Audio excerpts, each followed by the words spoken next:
understand my work will be controversial, but I believe family need this technology, and I'm willing to take the criticism for them.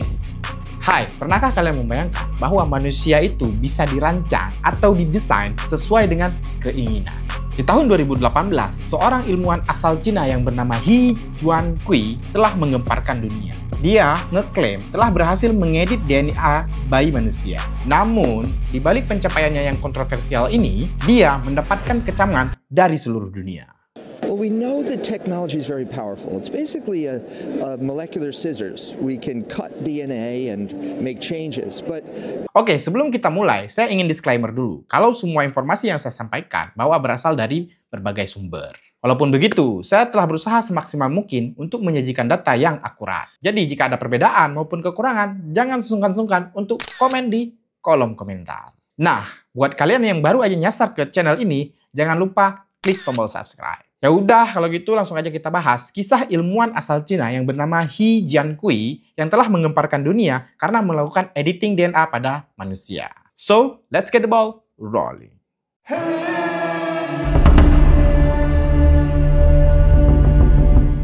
Kisah kompleks dan penuh pertanyaan ini datang dari profesor atau ilmuwan asal Cina yang bernama He Jiankui. He Jiankui dikenal dengan sosok yang sangat ambisius dan inovatif. Dia adalah seorang fisikawan yang kemudian beralih ke bidang bioteknologi, peneliti biofisika dari Tiongkok. Oke, sebelum kita bercerita lebih jauh, mungkin alangkah baiknya kita melihat sedikit background terkait pendidikannya. Dia lulusan Rice University sebagai PhD di Texas, melalui disertasi tentang evolusi protein yang meliputi tentang CRISPR atau singkatan dari CRISPR.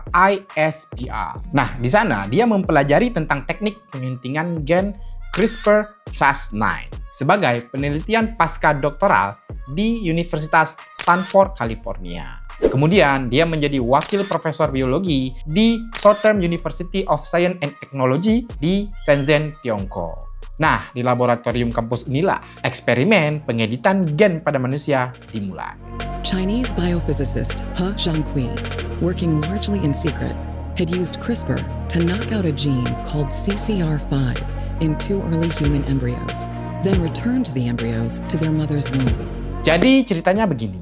Pada tanggal 25 November 2018 lalu, He Jiankui dengan bangga mengumumkan bahwa penelitiannya terkait editing DNA pada embrio telah berhasil dilakukan. Dia mengatakan bahwa pada pertengahan Oktober 2018, sepasang bayi manusia yang telah diedit DNA-nya telah lahir di muka bumi ini. Dan kedua bayi kembar tersebut diberi nama dengan nama inisial yaitu Lulu dan Nana. Nah, He Jiankui mengatakan bahwa tujuan dari editing DNA ini adalah untuk mencegah penyakit turunan dari orang tua kepada anak. Nah, penyakit yang dimaksud adalah penyakit HIV, yang mana bayi yang lahir dari orang tua yang positif HIV akan kebal terhadap HIV tersebut. Jadi, kronologi atau proses eksperimen itu tuh begini.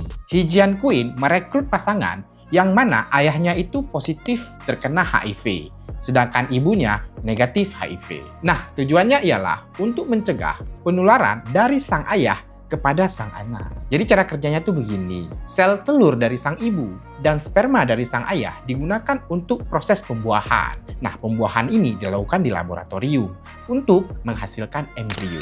Nah, proses ini dilakukan di dalam sebuah klinik IVF atau singkatan dari in vitro fertilization. Biar nggak bingung, apa itu in vitro fertilization? Bahasa kerennya itu bayi tabung. Nah, kalau bayi tabung ngerti ya?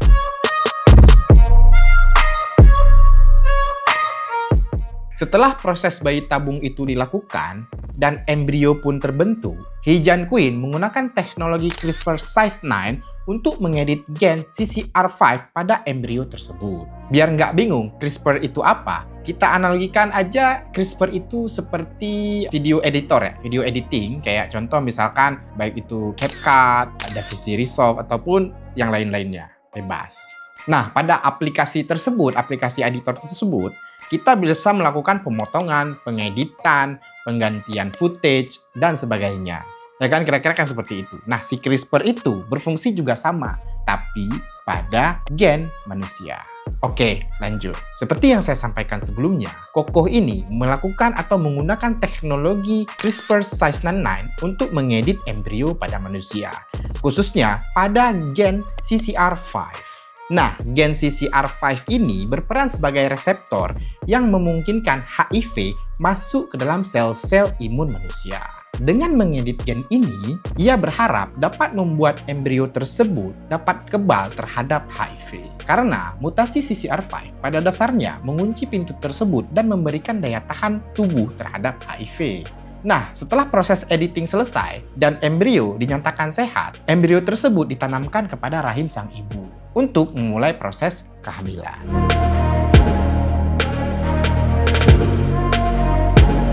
Seperti yang udah saya sampaikan sebelumnya, pada tanggal 25 November tahun 2018, dalam konferensi rekayasa genetika manusia di Hong Kong, Jian Qin dengan bangga mengumumkan bahwa sepasang bayi kembar perempuan hasil dari editing gen telah lahir. Dia mengatakan bahwa kedua bayi kembar tersebut telah lahir dengan normal dan sehat, dan perkembangannya akan dimonitor selama 18 tahun ke depan.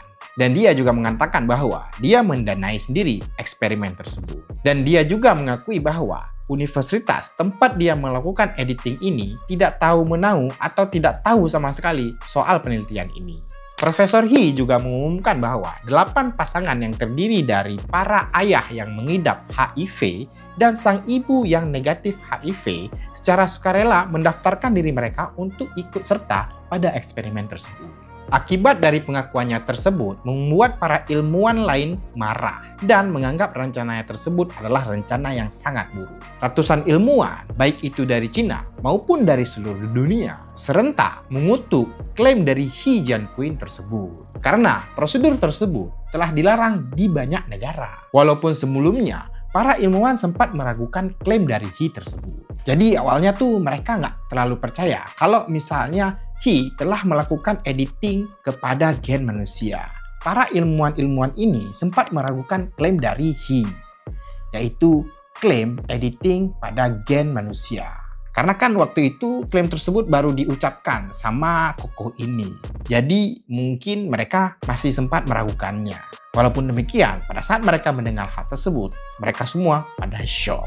Nah, setelah kejadian tersebut, atau maksud saya setelah pengumuman dari He tersebut ya, Komisi Kesehatan Nasional Cina telah menyatakan bahwa penelitian Profesor He Jiankui telah secara serius melanggar hukum, peraturan, dan standar etika Cina.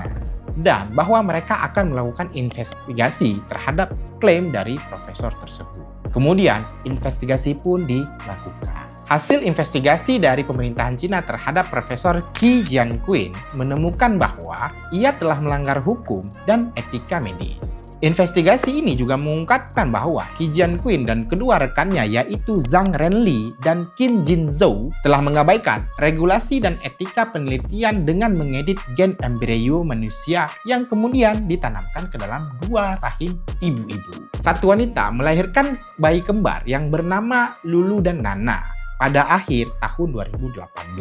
Sedangkan wanita yang kedua melahirkan bayi yang ketiga yang dikenal dengan nama Ami pada 30 Desember 2019. Two beautiful little Chinese girls named Lulu and Nana came crying into the world as healthy as any other babies a few weeks ago. Pengadilan distrik di Shenzhen menyatakan bahwa He Jiankui bersalah atas praktik medis ilegal dan menjatuhkan hukuman kepada He Jiankui selama 3 tahun penjara dan denda sebesar 3 juta yuan atau kalau dirupiahkan menjadi sekitar 6,5 miliar. Selain dipenjara dan juga denda tersebut, pemerintahan Cina juga melarang He Jiankui dan rekan-rekannya tersebut untuk bekerja lagi di bidang teknologi reproduksi manusia. He Jiankui juga dilarang untuk mengajukan dana terhadap penelitiannya di masa-masa yang akan datang. Jadi dia tuh nggak boleh lagi melakukan penelitian, apalagi dia mengajukan dana. Pemerintahannya tuh nggak bakal ngasih. Nah, kemudian kita masuk ke kontroversial. Pakar etika dari Universitas Oxford yang bernama Julian Savulescu mengatakan bahwa rekayasa genetika itu sendiri bersifat eksperimental dan masih berkaitan dengan mutasi yang meleset, yang mana ini bisa menyebabkan masalah genetik sejak dini hingga di kemudian hari, termasuk tumbuhnya sel kanker. Eksperimen ini justru menempatkan anak-anak yang sehat dan normal dalam kondisi bahaya. Bahayanya itu apa? Yaitu bahaya akibat dari penyuntingan gen. Atau bisa dibilang perbuatan ini tanpa manfaat yang berarti. Selain itu, banyak negara, termasuk juga Inggris, memiliki peraturan yang mencegah terhadap praktik modifikasi gen pada embrio untuk kepentingan reproduksi bantuan pada manusia. Konsekuensi penuh atas bayi hasil rekayasa genetika masih belum jelas. Akan tetapi, dampaknya akan bersifat permanen. Jika bayi-bayi tersebut tumbuh dewasa dan kelak memiliki keturunan, modifikasi gen apapun yang telah mereka miliki dapat menurunkan ke generasi-generasi berikutnya. Hal itu dapat menjadikan perubahan jangka panjang terhadap ras manusia. Wah, ternyata sebahaya itu ya. Saat ini, kondisi Lulu dan Nana, bayi hasil eksperimen He Jian Quinn ini, masih menjadi rahasia. He Jian Quinn sendiri mengklaim bahwa bayi-bayi tersebut menjalani kehidupan dengan normal dan damai. Dia juga mengatakan bahwa prioritas utamanya adalah kebahagiaan mereka atau bayi-bayi tersebut dan keluarga sang bayi. Serta komitmen dari He Jian Quinn untuk selalu mengawasi status kesehatan mereka seumur hidup. Sekarang kita beralih ke kondisi atau status He Jian Quinn setelah dia dipenjara. Pada April tahun 2022 lalu, He Jian Quinn telah bebas dari penjara. Saya kutip dari MIT-technologyreview.com, He Jian Quinn saat ini bekerja di sebuah laboratorium di provinsi Hainan, di mana ia terus melakukan penelitian menggunakan metode teknologi editing gen. Tapi katanya kali ini tuh agak berbeda. Dia hanya akan melakukan eksperimen kepada tikus, monyet, dan embrio manusia yang tidak akan hidup atau yang tidak dapat hidup. Tapi walaupun begitu, tentang semua yang udah ia lalui, He Jian Quinn tetap optimis tentang masa depan editing gen tersebut. Karena dia sempat ngomong tuh seperti ini, saya yakin masyarakat pada akhirnya akan menerima bahwa penyuntingan gen embrio adalah hal yang baik karena dapat meningkatkan kesehatan manusia. Jadi, saya menunggu masyarakat untuk menerimanya, kata He Jian Quinn. What do you see as the next chapter of your scientific career? Well, I believe the embryo gene editing can help us to defeat many diseases and improve human health. Buat kita yang sering bertanya-tanya, generasi atau gen kita apakah bisa kita edit? Nah, dari kisah ini terjawab. Ternyata itu bukan hal yang mustahil. Seperti perubahan warna rambut, bola mata, dan lain-lain. Tapi perlu diingat, untuk saat ini hal ini tuh tidak boleh dilakukan. Bagaimana menurut pendapat kalian? Silahkan tulis di kolom komentar. Oke, sekian dulu dari saya. Jika video ini bermanfaat, silahkan like video ini. Dan jangan lupa share ke teman-teman, keluarga, maupun sosial media kalian. Dan jika ada revisi, tambahan, maupun pertanyaan, jangan lupa tulis di kolom komentar. Thank you for watching and see you in the next video. Sick of being the